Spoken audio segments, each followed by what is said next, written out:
durablement vôtre pour un monde viable, vivable et vivant.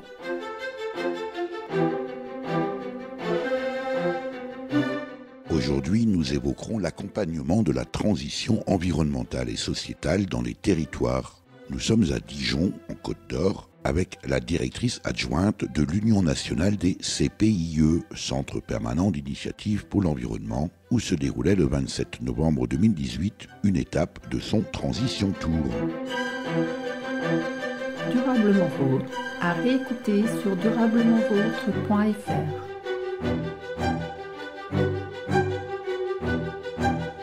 Stéphanie Torrealba, bonjour. Bonjour.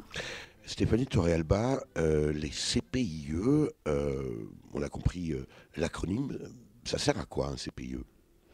Un CPIE, c'est une association qui est ancrée sur un territoire, c'est-à-dire qui a un territoire d'action et qui agit dans deux grands domaines d'action.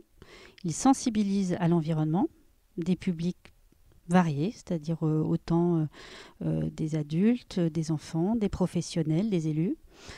Et ils accompagnent aussi des structures, des professionnels, des collectivités pour changer les pratiques vers un développement durable. Quand vous parlez de territoire, ça peut être aussi bien un petit territoire de communauté de communes comme un territoire vaste, comme un département ? Oui, c'est à peu près l'échelle, entre un pays plutôt, une échelle pays, ou un département, en milieu rural comme en milieu urbain, sachant que aujourd'hui, les frontières, évidemment, s'estompent et il y a aussi des enjeux à agir sur les secteurs plus périurbains, mais qui ont des enjeux qui se recoupent. Combien de CPIE aujourd'hui en France ? 80 CPIE qui sont implantés dans à peu près toutes les régions et qui sont eux-mêmes structurés en union régionale, c'est-à-dire qui ont des collaborations et des actions en réseau à cette échelle régionale, puisque de plus en plus, il y a des mutualisations, des actions avec plus fort impact qui sont à développer à cette échelle régionale. Alors aujourd'hui à Dijon se tient une réunion titrée « Accompagner la transition environnementale et sociétale dans les territoires ». On imagine avec ce que l'on sait maintenant des CPIE que c'est un enjeu important forcément à la fois pour l'Union nationale des CPIE dont vous êtes la directrice adjointe, Stéphanie Torrealba, mais aussi bien sûr le réseau des CPIE. Oui, puisque les CPIE agissent depuis plus de 40 ans maintenant, ont participé depuis toutes ces années à sensibiliser, à conscientiser les populations, les acteurs sur les enjeux environnementaux. Avec le développement durable dans les années 90, on a bien compris que l'entrée environnementale ne se suffisait pas et qu'il fallait faire du lien, en particulier avec les difficultés sociales que ressentaient les populations et l'enjeu de faire aussi des passerelles avec les questions économiques, qu'il fallait passer d'une approche un peu monolithique à une approche beaucoup plus systémique. Donc c'est ce vers quoi les CPIE tentent depuis des années et essayent d'emmener les acteurs avec eux. Aujourd'hui, on parle moins de développement durable et on a vu le terme de transition faire son apparition. Et on ne sait pas trop pourquoi. Parce que des intellectuels, des chercheurs, des scientifiques, des économistes ont pris soin de travailler sur ces changements de paradigme en observant évidemment la société et ses évolutions, mais aussi en percevant qu'il y avait des enjeux de changement énormes et que probablement qu'il fallait aussi faire évoluer notre approche et que avec le développement durable qui était plutôt une ambition, il fallait aussi s'intéresser au chemin pour aller vers le développement durable. Du coup, le E pour environnement des CPIE, est-ce qu'il est aujourd'hui encore suffisamment représentatif précisément de ce nouvel enjeu qui dépasse simplement la stricte dimension environnementale pour s'intéresser, comme vous venez de le dire, Stéphanie Torrealba, à la dimension globale du développement durable ? Oui, les CPIE revendiquent leur entrée environnementale puisqu'il y a derrière ce domaine-là des connaissances scientifiques, des savoir-faire, des compétences. Par contre, dans l'environnement, on a beaucoup de portes d'entrée plus thématiques, la question de la biodiversité, de la préservation de la biodiversité, mais aussi une alimentation de qualité, la question de la préservation de la ressource en eau. Donc autant de portes d'entrée environnementales qu'utilisées CPIE. mais qui ne suffisent pas en tant que telles, parce que il faut que ce qu'on propose comme évolution dans les territoires touche les gens dans ce qui est leur quotidien, dans leur vie, dans leur façon de consommer, leur façon de se déplacer, leur façon de vivre collectivement ensemble dans les territoires. Et ce lien avec la dimension sociale nous paraît vraiment primordial, et d'autres réseaux et d'autres acteurs aussi militent fortement dans ce sens-là. Vous avez bien précisé tout à l'heure que les CPE étaient des associations d'un point de vue juridique, au niveau du statut. Pour autant, ce ne sont pas des associations de militants avec des adhérents qui se mettent d'accord autour d'une table pour agir au sein d'une association. Les CPE sont des institutions. Alors, les CPIE ont une composante salariée. Oui, ça fait partie des critères du label CPIE. Il y a plus de 800 salariés dans le réseau des CPIE. Mais ils ont une dimension bénévole forte, évidemment, puisque c'est ça qui fait la légitimité associative, c'est d'avoir un projet associatif qui est porté par des bénévoles. Et plus de 11 000 bénévoles sont présents dans les CPIE, avec un lien du fait de l'ancrage territorial avec des acteurs de dimension institutionnelle et notamment les collectivités, mais aussi avec des habitants, avec des acteurs associatifs, avec des organismes de recherche. On trouve dans les CPIE beaucoup de ce qui sont les composantes de la société en général. On a, pour ceux qui connaissent les CPE de longue date, qui ont d'ailleurs changé de dénomination eux-mêmes, on vous a longtemps identifié comme étant les acteurs des organisateurs de classes vertes. On en est aujourd'hui très très loin. Et oui, il y a plus de 40 ans qui se sont passés depuis. En effet, c'était une approche qui était très présente dans le début des années 70, que de pouvoir accueillir dans des lieux de nature des élèves, des enfants, pour leur faire découvrir la nature. Ce métier d'éducation à l'environnement, sensibilisation, a évidemment beaucoup évolué, puisque la prise de conscience de la société a, elle, beaucoup grandi, et fort heureusement. Mais depuis les années 90, s'est structuré ce métier d'accompagnement des territoires, qui est un petit peu compliqué à percevoir et même à expliquer des fois pour nous. L'objectif, c'est d'être une force d'accompagnement pour co-construire les solutions qui sont adaptées à chacun. Évidemment qu'une collectivité, une commune, ne se donnera pas un projet de même nature qu'une entreprise, qu'une association, qu'un collectif d'habitants dans un quartier politique de la ville. Voilà, donc on cherche à aider ces groupes, ces collectifs, ces structures à avancer dans leur progression vers un développement durable à partir de ce qu'elles sont, de ce qu'elles ont envie de faire, de ce qu'elles peuvent faire, en essayant de les amener évidemment le plus loin possible. En même temps, vous l'avez expliqué tout à l'heure, Stéphanie Torrealba, vous conservez bien sûr cette dimension éducation, sensibilisation à l'environnement. Est-ce que ça suffit aujourd'hui? Alors, je vais être un peu brutal, j'aurais tendance à dire que non, puisque quand on voit l'état de notre environnement, on se dit on a loupé un coche quelque part.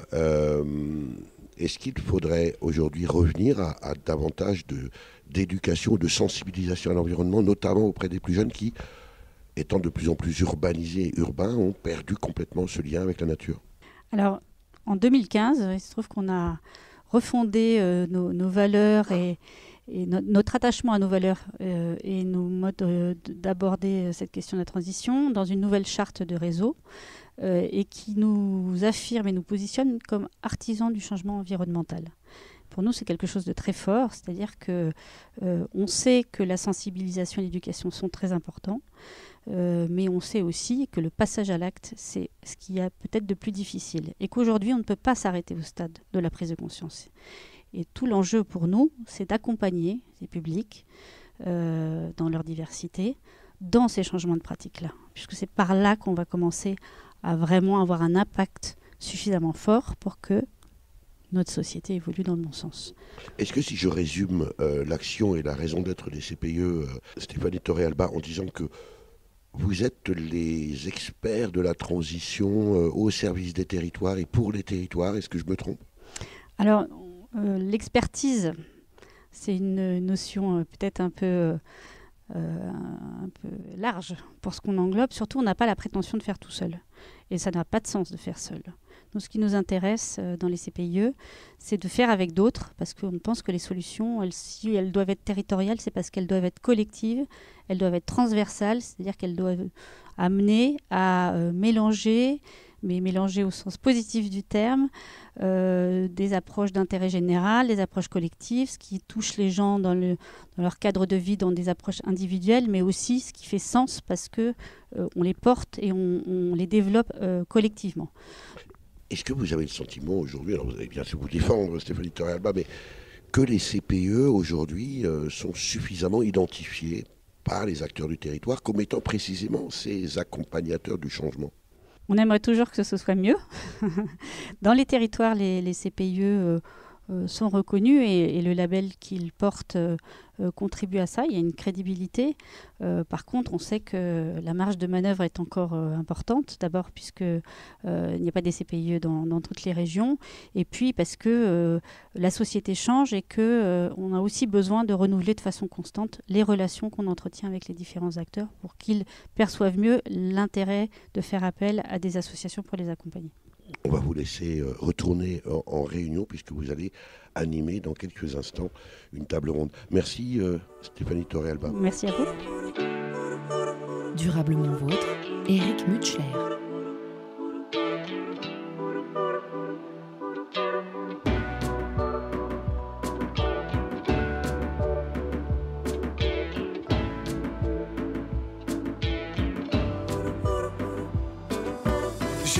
De l'homme, de l'air et même celui de l'eau en somme. Je crois que je sens battre le cœur de l'autre. J'ai le peuple qui pleure, mais son chagrin sonne faux. Et j'ai peur quand je vois que chacun suit les ordres. J'ai le mal des ruches et j'ai l'écorce qui saigne. Je me sens livré à moi-même comme un enfant des rues. J'ai le silence qui hurle et me revient en écho. Dans une forêt qui brûle, sous un ciel sans oiseaux. J'ai l'optimisme malade et j'ai l'humour acide. Gros cailloux dans la poitrine, incapable de battre. J'ai le cartable lourd de ces leçons racistes. Plus un vrai manque d'amour et un moral en plâtre. J'ai les feuilles qui tremblent, j'ai le sol qui s'écroule. Je me plante dans la foule avec la peur au ventre. J'ai le regard qui doute et le temps qui s'écoule. Mon rafio dans la houle et moi qui jette l'ange. J'ai le mal de terre, comme un vague à l'âme. Tous dans la même galère, il va falloir qu'on rame. J'ai le vent contraire, l'espoir qui prend l'eau. Mais je m'accroche à mon radeau. J'ai le mal de terre, conscient de ma présence sur petite planète qui souffre en silence. Un homme ordinaire, simple matelot. Je vois couler mon bateau. J'ai le mal de l'herbe, j'ai les pluies assassines. J'ai les rivières qui sèchent et le terreau stérile. Misère, drogue, sexe, particules fines, frérot. Je t'envoie des bons baisers de Paris. Là-bas l'Afrique se consume, toujours aussi docile ici. Nos lampes s'allument aux énergies fossiles. J'ai la monnaie qui triche, mais le secret bancaire et la jungle qui se défriche à coups de bulldozer. J'ai les décharges d'Europe et les fleuves noirs de Chine. Un passé goût pétrole, un avenir couleur schiste. J'ai le syndrome de narcissisme et le reflet fragile. J'ai le miroir qui ment et je crois ce qu'il me dit. J'ai le vivant qui meurt sans savoir se défendre. J'ai les cendres d'un monde que je voudrais meilleur. J'ai l'histoire qui se répète, à croire que ça fait vendre. Nos cœurs dans la tempête et moi qui jette l'ange. J'ai le mal de terre, comme un vague à l'âme. Tous dans la même galère, il va falloir qu'on rame. J'ai le vent contraire, l'espoir qui prend l'eau. Mais je m'accroche à mon radeau. J'ai le mal de terre, conscient de ma présence sur petite planète qui souffre en silence. Un homme ordinaire, simple matelot. Je vois couler mon bateau.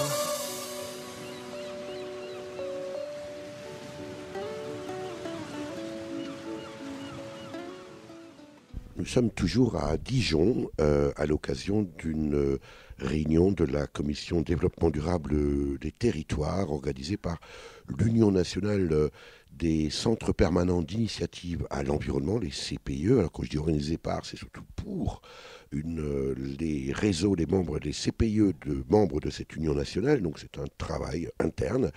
Et on profite de cette réunion pour aller à la rencontre de certains de ces acteurs. On les extrait là, voilà, pendant la réunion pour ne pas les déranger. Comme vous, Catherine Bouvray, bonjour. Bonjour. Catherine Bouvray, vous êtes directrice du CPIE de la vallée de l'Oignon, c'est en Haute-Saône, et vous avez présenté aujourd'hui une action expérimentale intitulée Familles écologiques.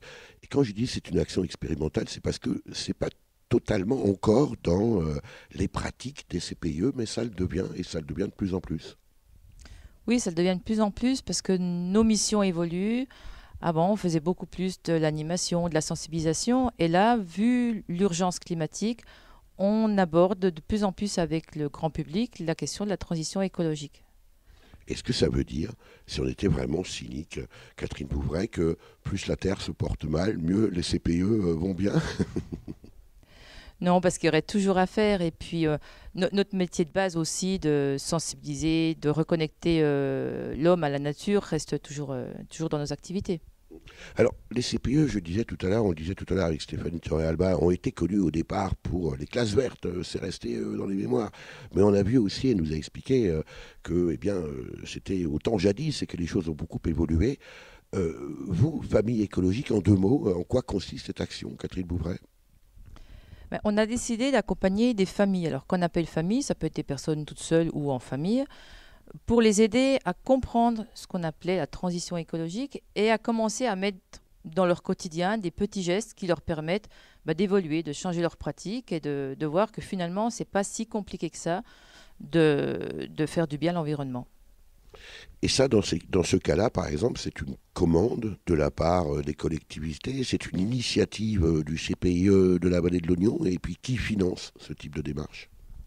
Alors en fait, c'est complètement notre initiative. Le principe, c'est qu'on a souhaité mettre en place cette action sur notre territoire, là où on a le siège du CPIE, sur le territoire d'une communauté de communes, mais avec une communauté de communes qui n'était pas vraiment engagée dans la question environnementale. Donc ça a été tout un long travail de rechercher des financements. Donc nos financements, c'est l'État, c'est la Fondation de France et les syndicats de traitement sur le territoire. Mais alors dites-moi, Catherine Bouvray, vous faites un peu le travail des élus. Aujourd'hui, la transition écologique, tout ça devrait être pris en compte par les décideurs, aussi bien au plan local jusqu'au plus haut sommet de l'État. Or là, vous nous expliquez que ce sont les CPIE qui mettent en place des actions écologiques et que les élus ne sont pas forcément demandeurs? Non, justement, quand ils ne sont pas demandeurs, ils ne se rendent pas compte en fait de l'urgence. Nous, on croit au pouvoir d'agir des citoyens et on se dit qu'il faut travailler avec eux. Donc, on commence à la base et en montrant aux élus que finalement, si ça vient des habitants, s'il y a une demande sociale, ça peut peut-être faire évoluer leur avis, leur pratique, après leur implication sur cette question. Et précisément, comment a fonctionné cette opération Famille écologique en Haute-Saône? Est-ce qu'il y a une sensibilisation des familles d'une part? Et puis, pour le coup, est-ce que les élus ont compris la démarche? Alors la sensibilisation, elle s'est faite, on a accompagné individuellement chaque personne, chaque foyer, en allant chez eux, en leur expliquant la démarche et en travaillant sur un diagnostic. Et après, on a mis en place des ateliers collectifs pour que les gens se rencontrent et travaillent sur différentes thématiques. Ça peut être la redécouverte de la biodiversité, la gestion de l'eau, les économies d'énergie, enfin tout ce qui pouvait les intéresser. Après, les élus, c'est un travail de longue haleine. C'est encore pas fini. Alors, on parlait tout à l'heure des classes vertes pour les enfants. Est-ce qu'il ne faudrait pas aussi aujourd'hui des classes vertes pour les adultes, et en particulier pour les élus, Catherine Bouvray? Mais je pense que les élus auraient besoin de se reconnecter aussi à leur environnement, à la nature. De façon très habile de répondre. Se rendre compte qu'ils font partie de la nature. Parce qu'en fait, un élu, c'est un habitant. J'aime beaucoup la formule. Même les élus font partie de la nature. Non, mais ce sont des habitants comme tout le monde. Souvent, on met le mot élu, on a l'impression que c'est une caste supérieure. Alors que nous, en plus, on travaille en rural. Donc, les élus, c'est vous et moi. Et nous ne sommes pas élus. Et non. Catherine Bouvray, on va vous laisser retourner en séance.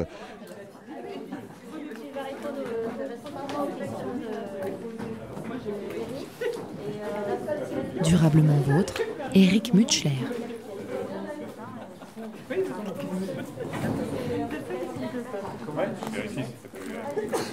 Lucille Caillot, vous êtes chargée de mission éco-interprète au CPIE Bresse du Jura. J'aimerais que vous nous rappeliez la présentation que vous avez faite ce matin durant cette rencontre ici à Dijon, ce 27 novembre, organisée par l'Union nationale des centres permanents d'initiative à l'environnement pour les réseaux et les CPIE membres de cette Union nationale.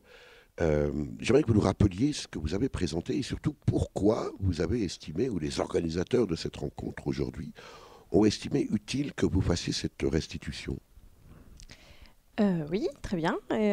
Bonjour. Du coup, moi, ce matin, j'ai présenté une action que j'ai mis en place, contribué à mettre en place au sein du CPIE Brest du Jura, qui s'appelle les ateliers de la transition énergétique. Du coup, ces ateliers, ça a été 2 jours de temps de rencontre et de travail et de formation, réunissant des acteurs relais, c'est-à-dire des acteurs qui ont une capacité d'initier des projets, donc qui sont porteurs de projets au sein d'un territoire. Donc là, le territoire, en l'occurrence, c'était le pays de la Bresse bourguignonne, en Saône-et-Loire. Donc ces acteurs relais donc sont porteurs de projets, mais ont aussi comme point commun d'être en contact avec d'autres publics. Et du coup, ces ateliers, l'idée, c'est de les réunir pour dans un premier temps, qu'on se rencontre entre nous, qui connaissent les actions qu'ils font ensemble, et qui rencontrent aussi cette notion de transition énergétique, qui s'approprient cette notion, pour ensuite, dans un deuxième temps, le deuxième jour, qui réfléchissent ensemble à des nouvelles actions à mettre en place. Du coup, l'Union nationale des CPIE nous a demandé au CPIE Brest du Jura si on avait des actions intéressantes à montrer. Et du coup, celle-ci, on s'est dit que c'était intéressant parce que déjà, elle est... C'est la question que j'allais vous poser. Pourquoi celle-là en particulier? Oui. Il n'y a pas qu'elle. J'imagine. Il y a Alès Collin, par exemple, qui a présenté une action qui est assez exemplaire. Et alors, celle-là, pourquoi? Parce que... déjà, elle est nouvelle au sein du CPIE. C'était la première fois qu'on faisait, au sein du CPIE Brest du Jura, c'était la première fois qu'on faisait une action de ce type, de réunir des acteurs sur cette notion de transition énergétique et dans l'idée de faire émerger de nouvelles actions. Elle a fonctionné, elle a bien marché, il y a eu une participation, il y a eu 7 structures en tout participantes avec 12 personnes, il y a eu de l'énergie vraiment au cours de cette action, de l'enthousiasme, et ça a fait effectivement émerger deux nouvelles actions, une qui est issue du diagnostic et une autre qui est issue vraiment à proprement parler des ateliers, où les acteurs ont vraiment trouvé l'énergie pour se dire mais oui, nous on veut faire une nouvelle action, on va le faire, et du coup aujourd'hui cette action elle est en train de se faire. Du coup c'est aussi une expérience, une action avec un bilan positif, donc c'est aussi pour ça qu'on... C'est la moindre des choses quand on parle de transition énergétique. Est-ce que ça veut dire, Lucille Caillot, que aujourd'hui pour un CPIE comme le CPIE Brest du Jura, ce sont quasiment des métiers nouveaux, ou tout au moins des compétences nouvelles à mobiliser et peut-être même à découvrir au sein même de votre CPIE? Oui, je pense qu'au CPIE Brest du Jura, il y avait déjà un terreau de compétences sur ces questions, parce qu'il y a déjà des personnes du CPIE Brest du Jura qui ont déjà pas mal travaillé sur cette notion de transition énergétique et d'accompagner des groupes à s'approprier la notion de transition énergétique et transition écologique. Et aussi certaines personnes, dont une spécifiquement, qui travaille beaucoup sur les questions de l'accompagnement au changement de comportement. Donc les deux associés, disons que c'est nouveau au sein du CPIE, mais ça commençait déjà à émerger quand moi je suis arrivée. Et moi, après, je me suis complètement approprié ces nouvelles compétences quand je suis arrivée. Moi-même, j'étais encore en situation de formation de stagiaire, en fait, stagiaire salarié. Et du coup, je me suis approprié les compétences au fur et à mesure, surtout au niveau du contenu. C'est quoi, enfin pas tant de la transition écologique et tout ça, mais plus sur l'accompagnement au changement. Du coup je pense que on a encore oui, c'est des compétences qui sont toujours en train de se renforcer et qui se co-construisent via on se forme aussi entre les réseaux, le réseau GREN qui est le réseau à l'éducation à l'environnement régional. en Franche-Comté, Bourgogne-Franche-Comté, c'est Graines Bourgogne-Franche-Comté. Et même le Graines Rhône-Alpes, Auvergne-Rhône-Alpes, ont pas mal travaillé sur l'accompagnement au changement et ont fait des temps de rencontre. Moi, j'ai suivi une formation. Et du coup, ces compétences, on sent que ces métiers sont en train d'émerger et de se consolider. Et pour ça, il y a de l'aide autour parce qu'il y a des formations, il y a des temps de rencontre, d'échanges de pratiques.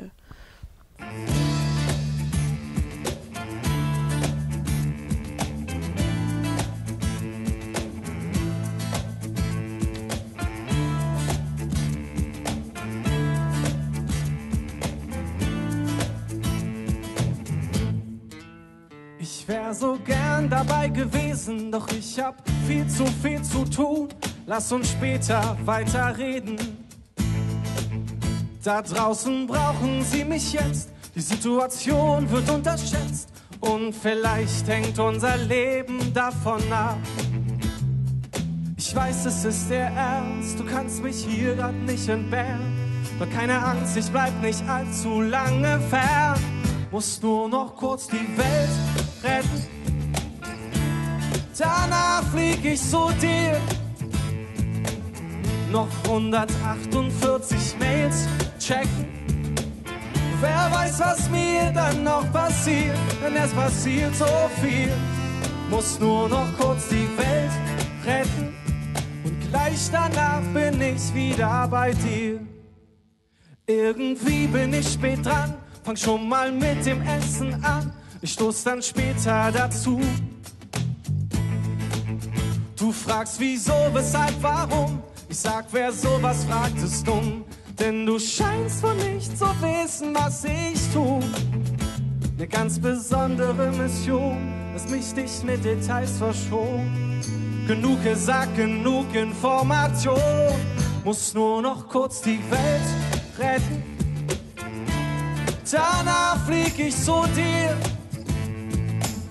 Noch 148 Mails checken. Wer weiß, was mir dann noch passiert, denn es passiert so viel. Muss nur noch kurz die Welt retten. Und gleich danach bin ich wieder bei dir. Die Zeit läuft mir davon, zu warten wäre eine Schande für die ganze Weltbevölkerung. Ich muss jetzt los, sonst gibt's die große Katastrophe. Merkst du nicht, dass wir in Not sind? Ich muss jetzt echt die Welt retten. Danach flieg ich zu dir.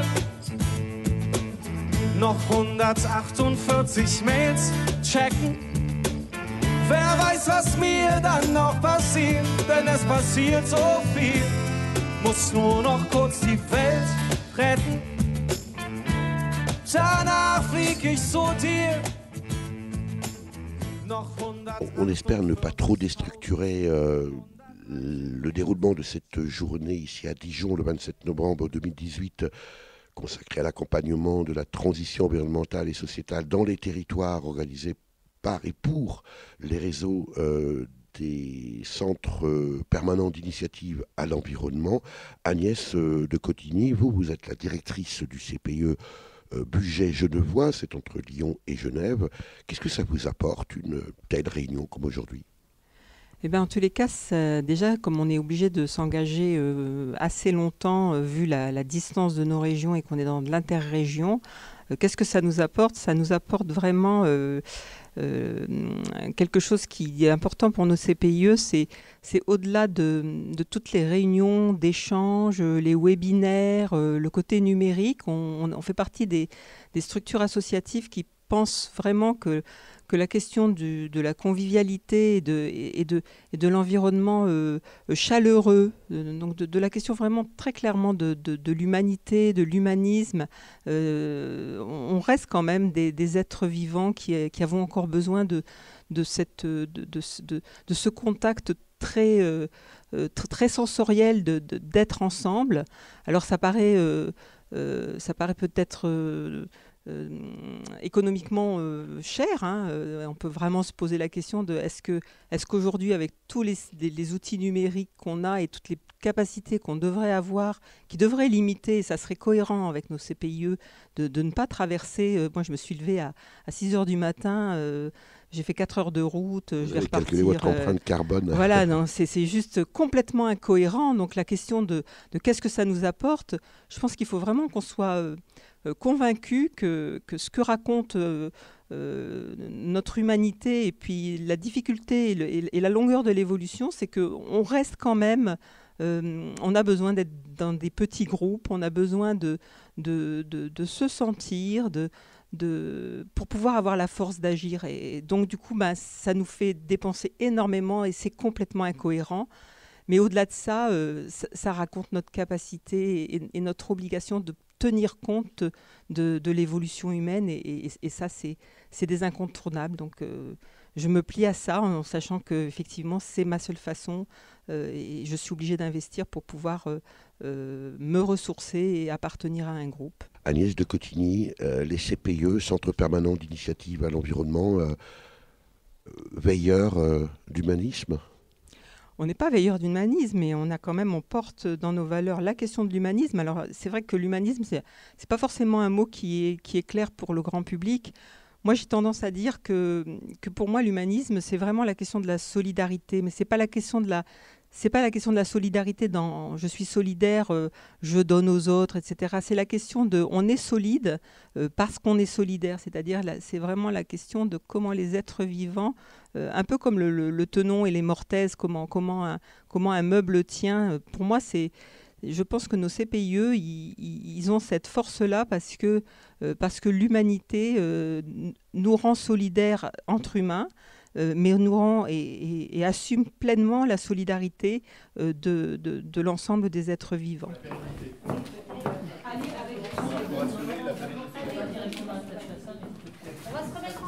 Durablement vôtre, Éric Mutschler.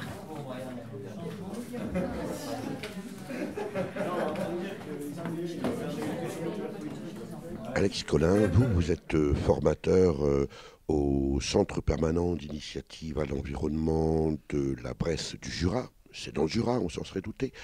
Et ce matin, vous avez présenté, le 27 septembre, ici à Dijon, vous avez présenté une démarche d'accompagnement de la communauté d'agglomération de Besançon au changement pour la transition énergétique.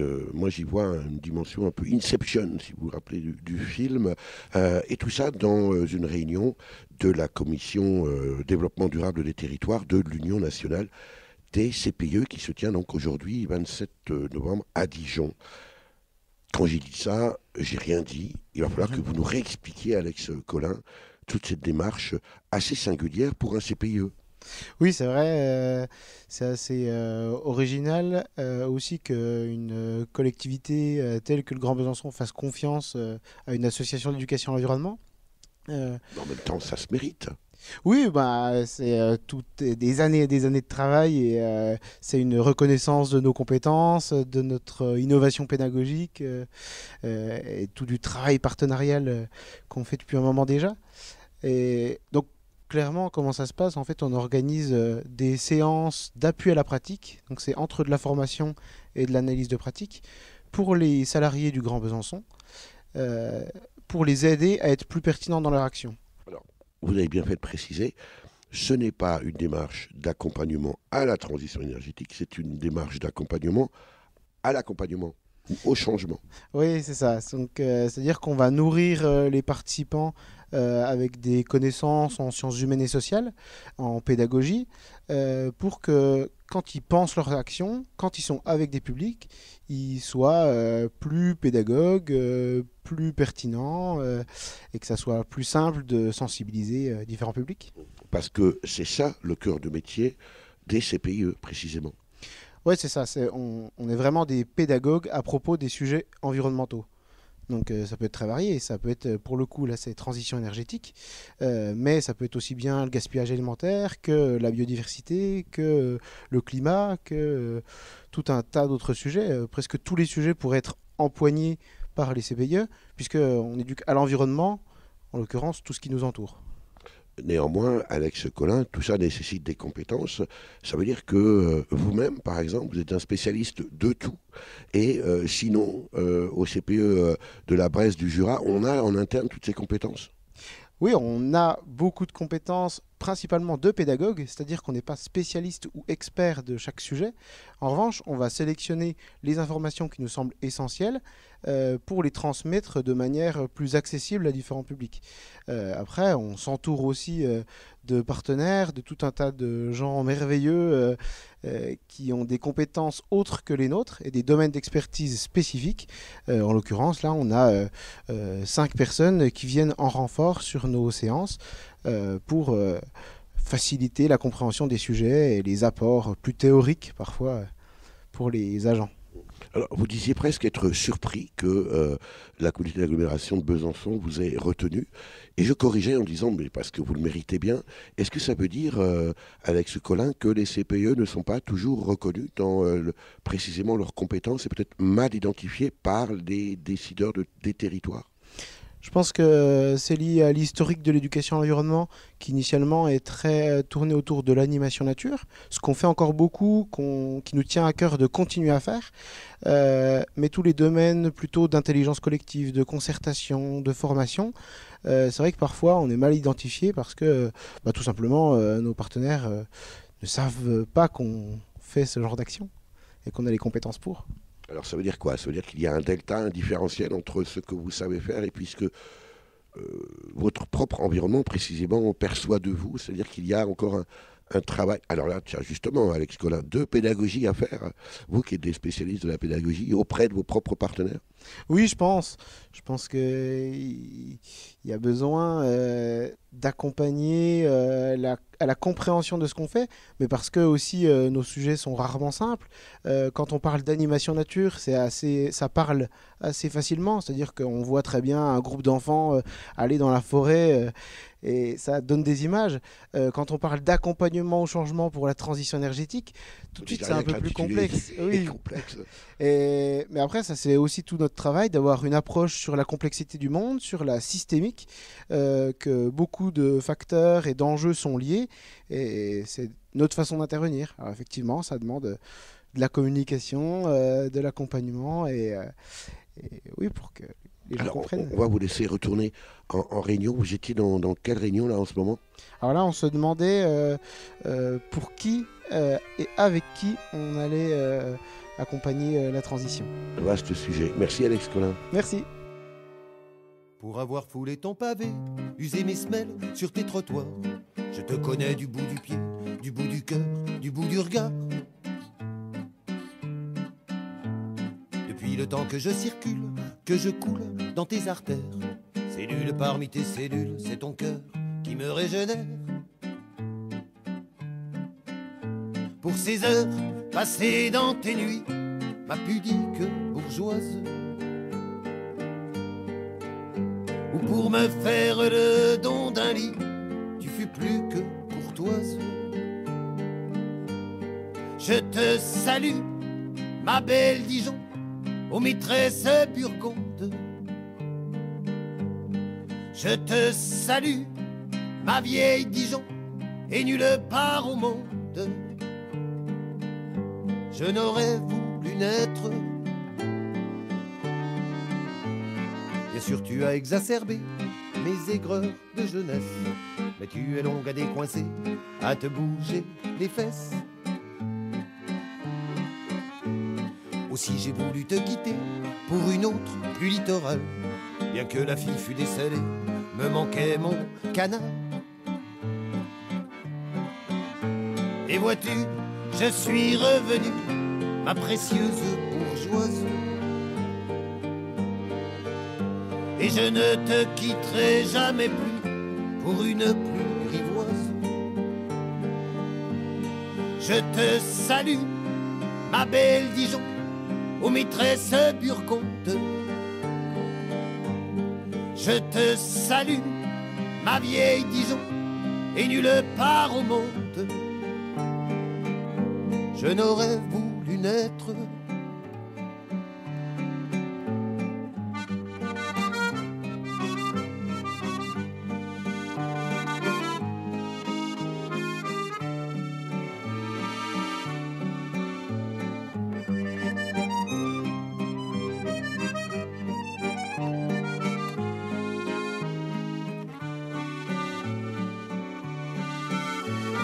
Toi qui te croyais pudibonde, tu arrosis, ce n'est pas sage. Voilà que tu te dévergondes quand moi je passe lâche. Je vais vieillir encore un peu et cultiver nos différences au creux de ton cou capiteux jusqu'au dernier silence. J'ai encore quelques heures dans tes nuits à passer ma bourgeoise. Et pour me faire le don d'un lit, tu seras toujours courtoise. Je te salue, ma belle Dijon. Stéphanie Torrealba, vous avez assuré la préparation technique de cette réunion de la Commission Développement Durable des Territoires de l'Union Nationale des CPIE ici à Dijon pour cette fois-ci. Quel est votre propre parcours? Comment est-ce qu'on devient, comme vous, directrice adjointe de l'Union Nationale des CPIE? C'est forcément un cheminement, surtout que à l'époque où j'ai commencé ma vie active, il n'y avait pas beaucoup de diplômes dans le domaine de l'environnement. On y arrivait en général soit par un parcours géographe, économiste ou agricole, et c'est mon cas, j'ai plutôt un parcours agricole. C'était aussi un moment où on devenait professionnel parce qu'on avait été un bénévole très engagé. Oui, et puis parce que dans des formations où on était un peu emmené sur un modèle traditionnel, on sentait qu'il y avait des changements et des bifurcations à prendre. Et il y avait des gens qui étaient précurseurs dans les formations pour emmener justement sur ces approches plus environnementales, plus écologiques. Donc une formation agricole au départ. Voilà, tout à fait. Une formation d'ingénieur en agriculture qui proposait depuis 2 ans seulement une spécialisation en fin d'année en environnement, qui m'a emmené à entrer dans le domaine des parcs naturels régionaux en faisant un stage et puis mes premiers pas en monde professionnel. Mais alors vous auriez pu aussi, je ne sais pas, prendre la tête d'une coopérative laitière ou d'un centre d'insémination ou que sais-je encore dans les OGM. Vous, ça a été le choix de l'environnement. Pourquoi ? Une conviction que ce n'était pas le modèle qui était le modèle d'avenir. J'ai beaucoup d'anciens camarades de promotion qui sont en effet plutôt dans ces approches-là, mais je vois aussi que les choses évoluent, y compris dans des structures, des entreprises plus productivistes. Et c'est ce qui est intéressant aujourd'hui, c'est qu'on sent que l'environnement devient un peu plus la norme que ce que c'était dans le début des années 90. Est-ce que la professionnalisation, somme toute assez récente, des structures environnementales a d'une part changé la donne, a crédibilisé davantage l'action et le discours des associations, et est-ce que sur le terrain, du coup, ça a changé quelque chose ? Oui, très certainement. C'est un vrai plus, il me semble, puisque des jeunes arrivent dans le monde du travail avec un bagage certain, assez complet, assez large.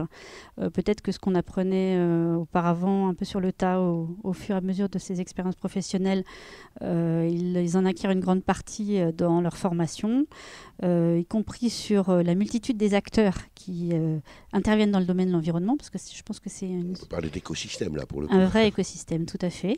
Du coup, c'est un aspect qui a contribué probablement aussi pour le réseau des CPIE à faire monter en puissance ce métier d'accompagnement des territoires, c'est-à-dire de l'accompagnement des acteurs vers une meilleure prise en compte de l'environnement.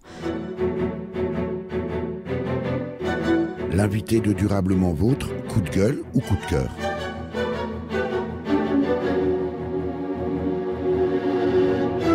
C'est une administratrice du Centre permanent d'initiative à l'environnement, le CPIE de Meuse, Angelina de Palma-Ancel, qui a été désignée d'office par les participants à cette réunion aujourd'hui, 27 novembre 2018, à Dijon, organisée par l'Union nationale des CPIE pour les CPIE sur la thématique de l'accompagnement de la transition environnementale et sociétale dans les territoires, pour faire coup de gueule ou coup de cœur. Alors moi, ça sera bonsoir Eric. Pour moi, ce sera un coup de cœur parce qu'en fait, je pense que c'est très important de réaliser des réunions comme celle-là aujourd'hui, surtout pour fédérer au niveau des réseaux, d'où l'importance des réseaux CPIE en l'occurrence aujourd'hui.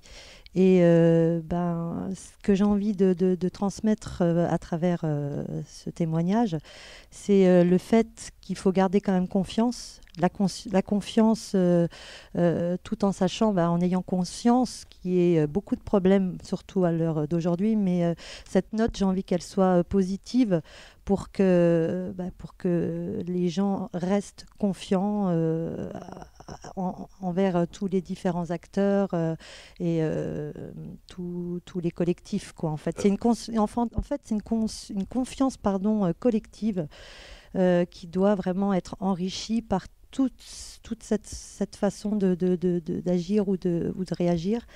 Voilà. Alors, je ne sais plus qui a dit qu'on n'a plus le temps d'être pessimiste. C'est ça un peu l'idée. Est-ce que c'est une confiance Je pense qu'il faut parler de l'urgence. Alors quand on dit qu'on n'a plus le temps d'être pessimiste, c'est-à-dire qu'il y a une urgence à agir, donc à prendre un petit peu de toutes les associations. En fait, c'est se fédérer, c'est que tout le monde apporte ses richesses, puisse le partager, le mutualiser et puis faire en sorte que tout le monde en profite, quoi. On a parlé tout à l'heure du fait que personne ne doit rester sur le bord du chemin. Pour que ça puisse se produire, il faut vraiment qu'on ait cette note positive et qu'on ait envie d'y aller, parce que si on tue l'envie, on risque de rétrograder plus que d'avancer. Donc c'est vrai qu'il y a ce phénomène d'urgence. En même temps, Angelina de Palma-Ancel, est-ce qu'aujourd'hui, des structures comme les CPIE, les Centres Permanents d'Initiative à l'Environnement, alors c'est brutal comme approche, mais ne devraient pas aussi finalement préparer nos concitoyens à une forme d'acceptabilité d'un changement, d'une transition qui risque d'être brutale et qui sera forcément fatale, au lieu de s'imaginer qu'on peut encore changer le cours des choses, se dire il faut maintenant se préparer à cette nouvelle donne. Donc c'est vrai que c'est dans l'accompagnement qu'on trouvera cette force-là, et les CPIE sont cette force vive pour pouvoir justement faire en sorte que l'accompagnement, comme je viens de le dire, puisse se produire. Et l'accompagnement vers quoi? Vers quelque chose de positif, parce qu'on peut encore influer sur le cours des choses, ou au contraire, sachant que les choses vont s'aggraver, se préparer à encaisser le choc? Il va falloir être dynamique et puis garder cet optimisme. Je pense que c'est essentiel. Vous êtes une confiante, confiance absolue. Dans le climat actuel qui est celui qu'on connaît, si on n'apporte que des notes négatives, j'ai envie de dire, il faudrait qu'on traverse la route et qu'on espère que ça se termine d'une façon positive. Donc l'important, je pense que c'est vraiment on a cette notion de participatif, c'est d'inclure la personne pour qu'il devienne acteur.